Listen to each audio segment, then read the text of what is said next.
오늘 부활주일 예배를 통하여 하나님께서 우리에게 주시는 말씀은 신약성경 요한복음 제3장 3절에서 8절까지 말씀입니다.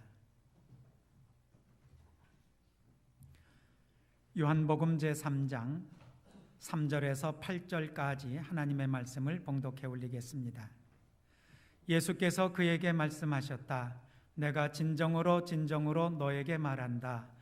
누구든지 다신하지 않으면 하나님 나라를 볼 수 없다. 니고데모가 예수께 말하였다. 사람이 늙었는데 그가 어떻게 태어날 수 있겠습니까? 어머니 뱃속에 다시 들어갔다가 태어날 수야 없지 않습니까? 예수께서 대답하셨다. 내가 진정으로 진정으로 너에게 말한다. 누구든지 물과 성령으로 나지 아니하면 하나님 나라에 들어갈 수 없다. 육에서 난 것은 육이요 영에서 난 것은 영이다.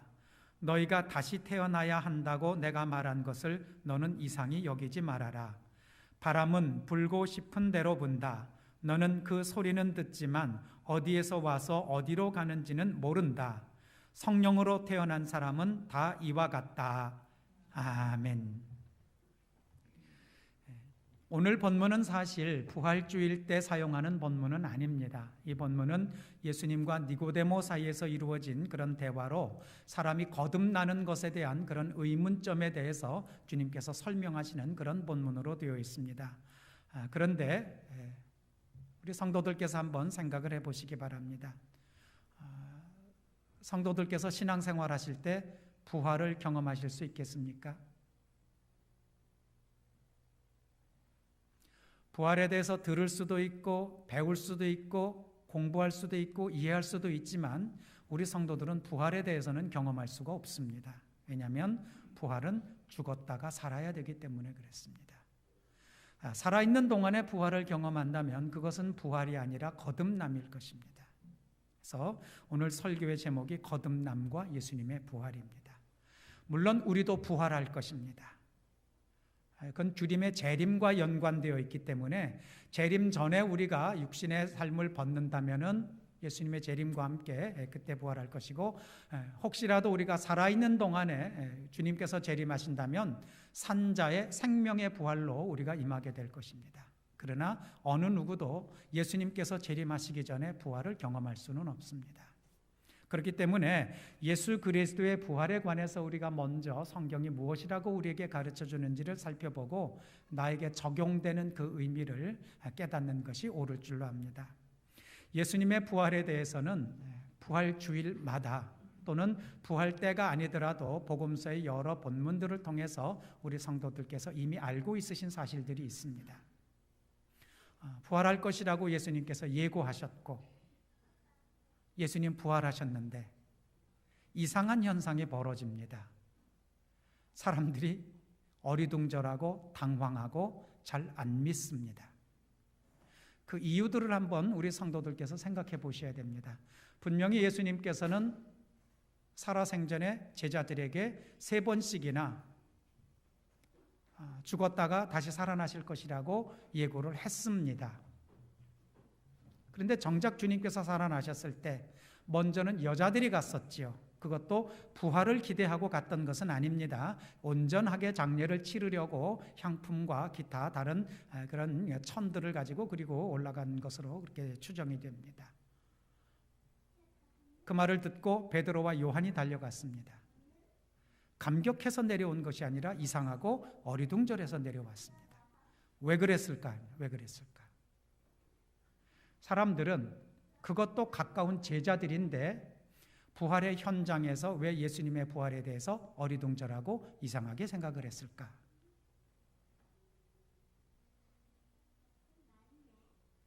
우선은 사람이 죽었다가 살아난다는 사실 자체가 믿기가 그만큼 어려웠을 것입니다. 그건 불가능한 일이기 때문에, 있을 수 없는 일이기 때문에 아무리 예수님께서 미리 말씀하셨고 그 내용을 믿는다 하더라도 사람이 죽었다가 다시 살아난다는 사실 자체를 받아들이고 믿기가 어려웠을 것입니다. 두 번째, 이것만 가지고는 설명이 안 되는 부분이 있습니다. 왜 그러냐면 예수님 부활하시기 전에 예수님께서 나사로를 살리셨습니다. 그 사건이 그렇게 멀리 떨어진 일이 아닙니다. 제자들은 예수님께서 장사진에서 나흘이나 지나 냄새가 나는 정도의 부패한 시신이 그것을 그 무덤에서 걸어 나오도록 살리신 것을 직접 봤습니다. 제자들만 본 것이 아닙니다. 유대에서 내려와서 그 장례식에 참여했던 다른 사람들도 그 나사로가 살아난 것을 봤습니다. 그런데도 못 믿었습니다.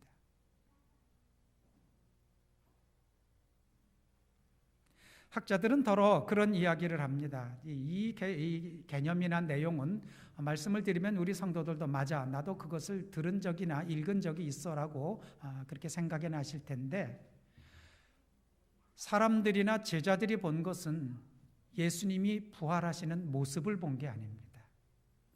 부활하는 과정을, 그 현상을 본 게 아닙니다.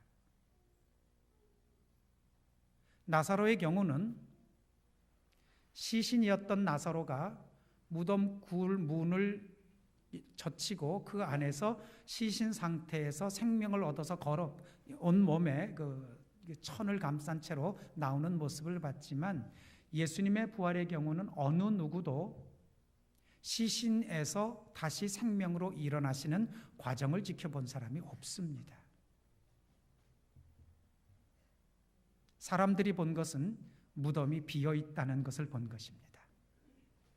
마태복음이나 마가복음, 누가복음에 따라서 천사가 한 명 또는 둘, 복음서에 따라서는 예수님이 그 자리에 계시기도 하고, 이것은 신학적으로 예루살렘을 중심으로 한 교단과 갈릴리를 중심으로 한 교단 사이에서의 영적인 해석의 차이가 있다라고 이렇게 얘기를 하고 있지만, 여러분들이 관심 있으시면 복음서의 부활에 관한 기록들을 꼼꼼히 한번 대조를 해보시기 바랍니다.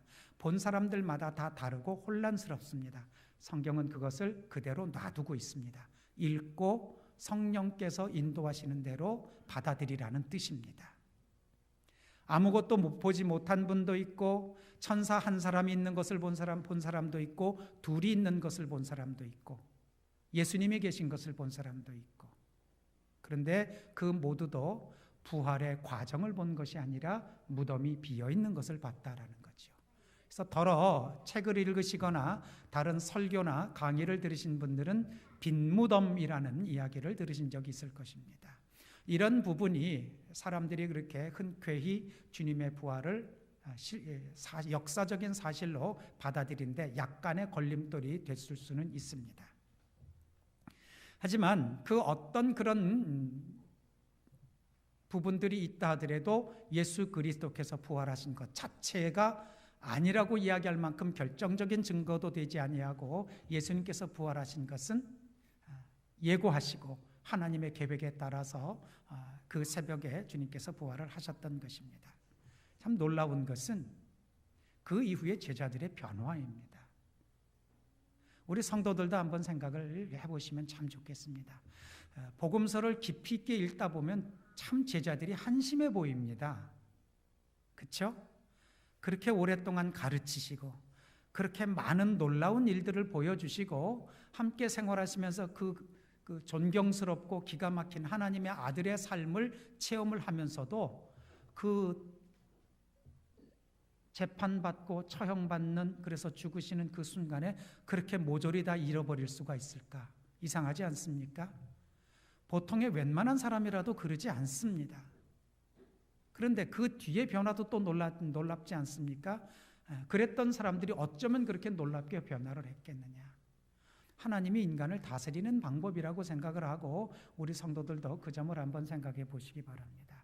신앙의 씨앗을 뿌린다는 개념으로 한번 생각을 해보시고 일반적으로 겪는 일과 비교를 해보시면 됩니다. 특히 아이들 두신 부모님들은 잘 들어두셔야 됩니다. 애들은 주의 깊게 뭘 듣지를 않습니다. 놀면서 다른 거 하면서 듣는지 안 듣는지 모르고 그렇게 듣습니다. 애들이 기억 못합니까? 애들 기억합니다.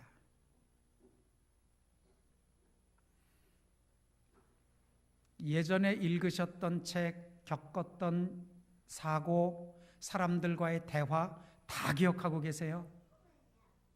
어느 누가 그러겠습니까? 어느 누가 예전부터 지금까지 읽은 책의 내용, 들은 설교, 내가 만나서 나누었던 이야기, 어떤 것은 충격적이거나 감동적인 그런 경험들 다 기억 못합니다. 하지만 동시에 우리 성도들도 이것을 경험하셨을 것입니다. 그 후에 잊은 줄 알았더니, 나에게서 없어진 줄 알았었는데 어느 날 어떤 감동적인 것이거나 의미가 깊은 것이거나 충격적인 것이거나 대단한 것을 겪었을 때에 옛날에 있었던 그 사실들이나 기억이나 읽었던 책이나 겪었던 모든 일들이 이것과 연결돼서 다시 살아난 기억은 없으셨습니까? 분명히 있었을 겁니다. 우리에게 있었던 기억, 사건, 경험들은 없어지는 게 아닙니다. 우리가 찾아내지 못할 뿐입니다. 그것을 찾아낼 만큼, 그것이 연결될 만큼 감동적인 어떤 것이 우리에게 밀어닥치면 그것과 함께 없어졌던 줄 알았던, 그때 뿌려졌던 씨앗들이 비로소 생명을 얻고 거기에서 꽃이 피어나는 그런 경험들을 하셨을 것입니다. 부활은 예수님께서 하신 것입니다. 하나님께서 육신을 입고 그 아들로 이 땅에 오셨던 예수 그리스도께서 우리를 살리기 위해서입니다. 우리에게 새로운 생명을 주시기 위해서 오셔서 돌아가셨다가 죽음으로 끝나지 않고 내가 이러는 것처럼, 바울의 표현으로는 부활의 첫 열매 되시는 겁니다. 내가 이렇게 죽음을 이기고 살아나는 것처럼 나를 믿는 너희들도입니다. 우리들도 죽었다가 죽음으로 끝나지 않고 살아날 것이다라는 것을 보여주시는 것입니다. 그리고 그것은 죽음 이후에만이 아니라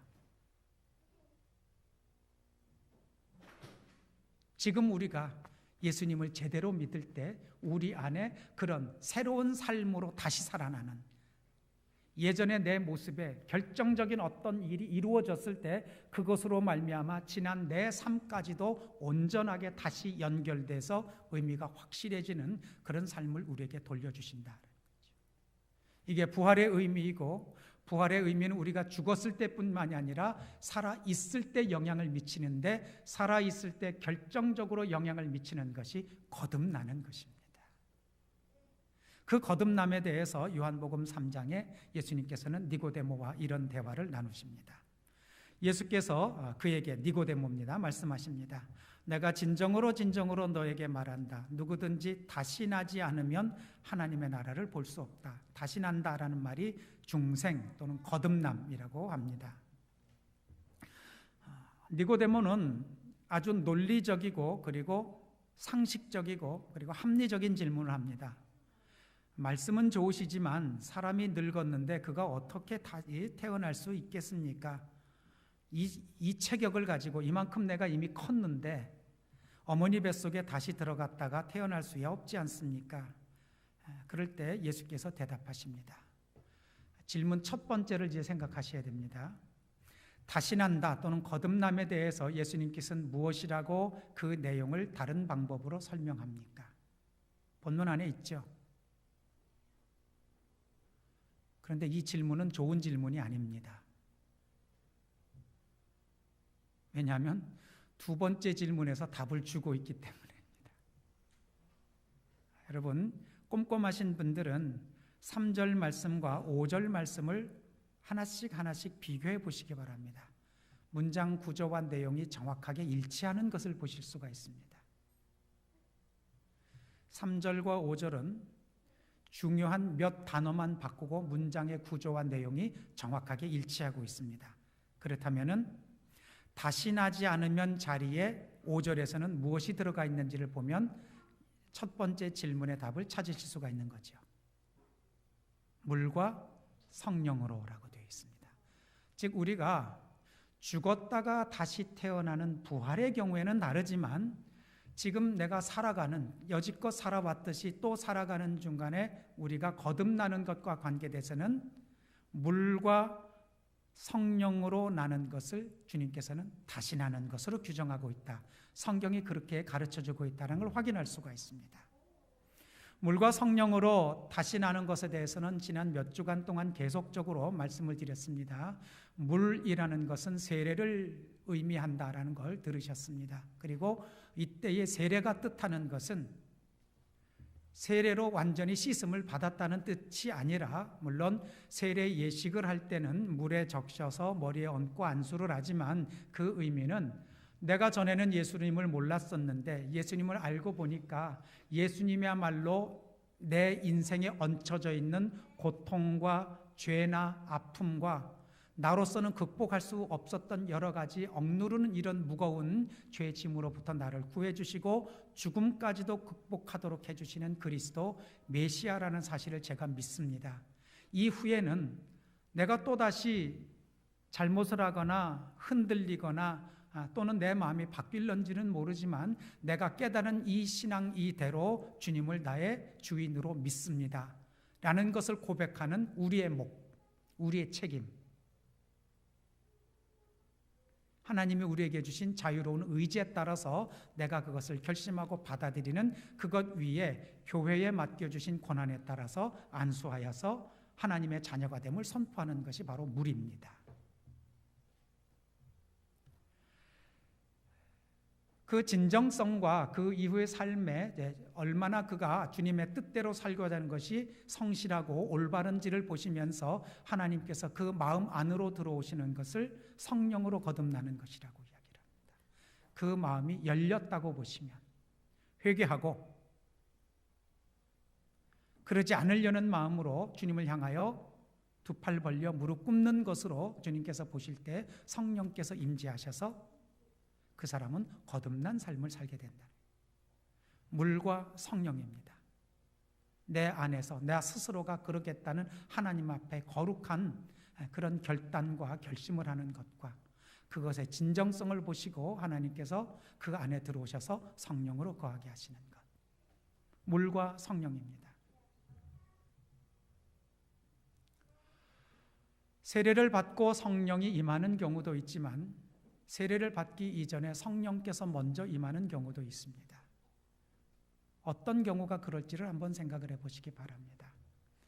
세례는 교회에 맡겨주신 권한에 따라서 일정한 과정과 예식을 거쳐서 진행이 되게 됩니다. 하지만 어떤 사람이 교회에서 세례를 받기 이전에도 복음에 대해서 듣고 마음이 간절해서 성경을 읽으면서 자기 인생을 성경에 비추어 보다가 그 마음속이 뜨거워집니다.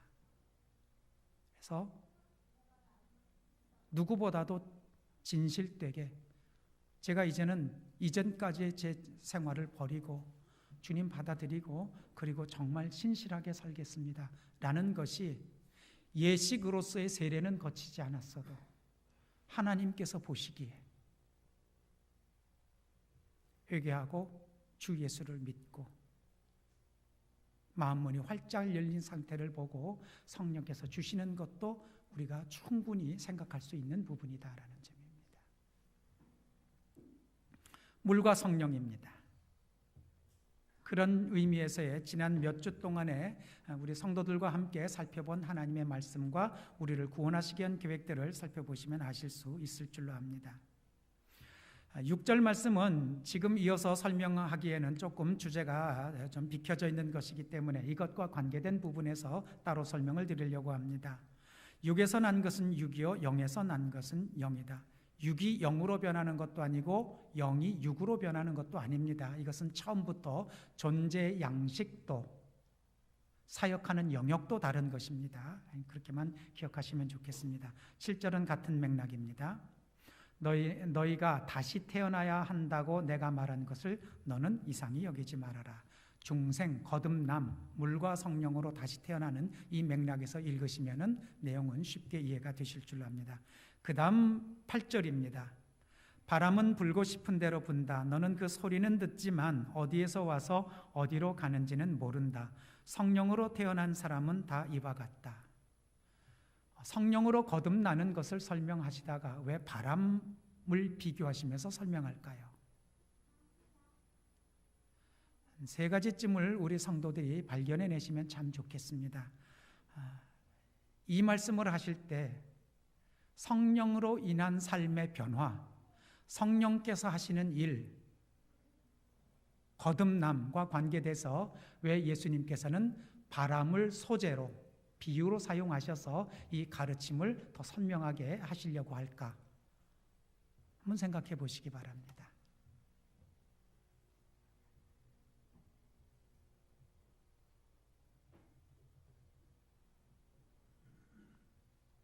한 가지 정도는 성도들께서 짐작을 하시고 말씀하실 수 있을 텐데 그건 맞습니다. 둘 다 보이지 않기 때문에 그렇습니다. 바람도 보이지 않고 성령도 보이지 않습니다. 하지만 보이지 않지만 존재하고 보이지 않지만 계시고 보이지 않지만 무언가를 하는 것을 우리가 알 수 있는 점에서 생각하시는 것이 맞습니다. 조금 허무하게 하나는 언어학적인 문제입니다. 구약 성경인 히브리어로 바람은 루아흐입니다. 성령도 루아흐입니다. 성경에 기록된 그리스어에서도 성령도 푸뇽하고 바람도 푸뇽합니다. 똑같은 뜻을 가지고 있어요. 한 단어에 서로 다른 두 가지 뜻을 가지고 있습니다. 그래서 이건 언어학적인 수사학적인 의미로 성령이라고 얘기할 때 동시에 사람들은 그 단어를 들으면 바람도 같이 생각할 수 있는데 묘하게도 보이지 않는다는 것과 그럼에도 불구하고 확인할 수 있다는 것, 이 점에서 같기 때문에 주님께서는 그것을 하셨을 것입니다. 세 번째쯤에는 눈으로 보이지 않지만 그것이 존재하는 현상, 결과를 통해서 그것의 존재를 알 수가 있습니다. 바람을 볼 수 있는 사람은 없습니다. 하지만 바람이 불면 나뭇잎이 흔들리고 물결이 일렁거리고 그리고 구름이 흘러갑니다. 뺨에 부딪힐 때 시원합니다. 이런 것들을 통해서 우리는 바람이 불고 있다는 것을, 더 근본적으로는 바람이 존재한다는 것을 압니다. 아무도 바람을 눈으로 볼 수는 없습니다. 그러나 바람이 해놓는 일, 바람의 결과, 바람이 존재하는 것에 대한 현상들은 볼 수 있다는 겁니다. 성령도 이와 같습니다. 주님께서 말씀하시는 것 그것 같습니다. 성령을 눈으로 볼 수 있는 사람은 없습니다. 하지만 그 성령이 일하실 때 신앙 안에서는 역사하신다고 합니다. 성령이 역사하실 때는 성령이 역사하시는 것에 따른 현상이 있습니다. 감동이 있고 변화가 있고 열매가 맺힙니다. 염두에 두시고 8절 다시 읽습니다. 바람은 불고 싶은 대로 분다. 너는 그 소리는 듣지만 어디에서 와서 어디로 가는지는 모른다. 성령으로 태어난 사람은 다 이와 같다. 그 안에 성령이 계시면 그 사람과 함께 성령이 계시는 것에 대한 현상이 나타나고 일이 나타나고 그것이 느껴지는데 그것은 성령을 경험한 사람이 알 수 있는 것입니다.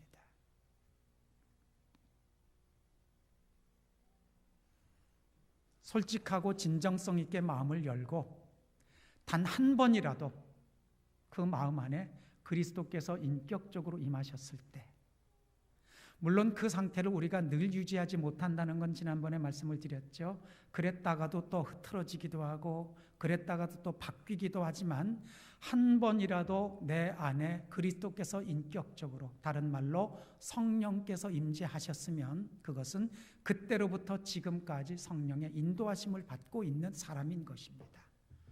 신앙이 나태하거나 무기력해졌거나 심지어는 내가 다 잃어버렸다고 생각하는 순간에도 하나님께서는 하나님이 정하신 때에 하나님의 방법으로 다시 돌이키기 때문에 그렇습니다. 그런 것으로 보시면 그렇게 내 안에 성령께서 계시는 맑은 마음과 온전한 영혼으로 보면은 성령께서 일하시는 현상과 심령과 일과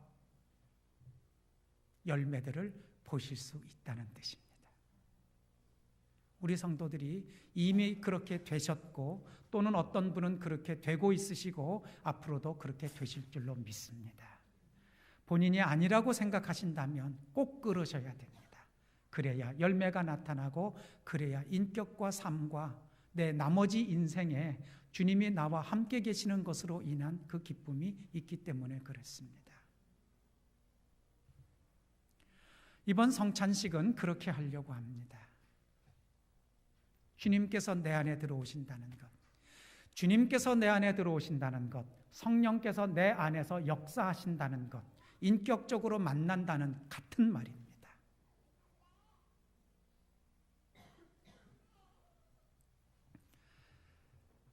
성찬 예식을 처음 베푸실 때에 그때 제자들이 그것을 알아들을 수 있으리라고 예수님은 기대하지 않으셨을 것 같습니다. 지금은 너희가 모르지만 장차 때가 이르리니 그 때가 되면 내가 너희에게 베푸는 모든 것에 대한 의미를 알리라고 말씀하신 것이 바로 그것의 기인에 있다고 생각합니다. 청년들이나 나이가 좀 젊은 분들이나 이 말들을 마음속에 깊이 간직해 두시기를 부탁을 드립니다. 실질적으로 신앙생활을 하시다가 살아있는 예수 그리스도를 인격적으로 마음 안에서 깨닫고 모시게 될 때, 그때는 내가 그때는 그 말이 무슨 말인지 몰랐었고 왜 그런 일이 나한테 일어났는지도 몰랐고 했었는데 지금 이것과 함께 내 모든 것이 새로워지고 그 의미를 알겠다라는 새로운 출발이 시작될 수 있을 것이고 그것을 우리는 다시 태어난다라고 얘기를 합니다. 주님께서 그것을 말씀하십니다. 빵을 떼며 포도주를 나누시면서 주님 그 말씀하셨지 않습니까? 이것을 먹을 때마다 이것을 마실 때마다 나를 기념하라. 그때의 기념은 기억하라라는 뜻입니다. 어떻게 해주고 싶어 했는지, 어떤 관계가 되고 싶어 했는지, 주님께서 함께 그 속에 계신 사람에게서 나타나야 되는 현상, 주님께서 함께 계실 때 모인 사람들 사이에서 나타나야 되는 그런 중요한 교제, 겉사람으로 만나는 것이 아니라 속사람으로 만나고 주님의 생명으로 만나고 성령께서 서로를 기뻐하고 감사하면서 그러고 만나서 그것 때문에 마음에 평안한 것을 주시고 싶어 하시는 그것을 염두에 두시고 묵상하실 수 있으시기를 바랍니다. 이제 잠깐 고개 숙여서 기도하시면서 성찬을 준비하시겠습니다. 거룩하신 하나님 아버지, 예수 그리스도의 부활을 헛되게 보내지 아니하기를 간절히 바라고 원합니다. 그냥 주님 부활하셨다고 소리치고 반가워하고 기쁜 얼굴 표정 짓고 끝나는 것 아니라 그분이 왜 그러셨는지, 그러면서 우리에게 어떤 것을 주고 싶어 하셨는지 깊이 생각하여 우리의 삶의 어두움을 걷어내고 참다운 밝음과 감사와 존중함과 그리스도의 몸된 교회와 함께 성도들이 진심으로 교제하여 우리 안에 성령 계심의 현상과 가득함이 나타나는 놀라운 역사를 누리며 살게 하여 주시옵소서. 예수님 이름으로 기도드립니다. 아멘.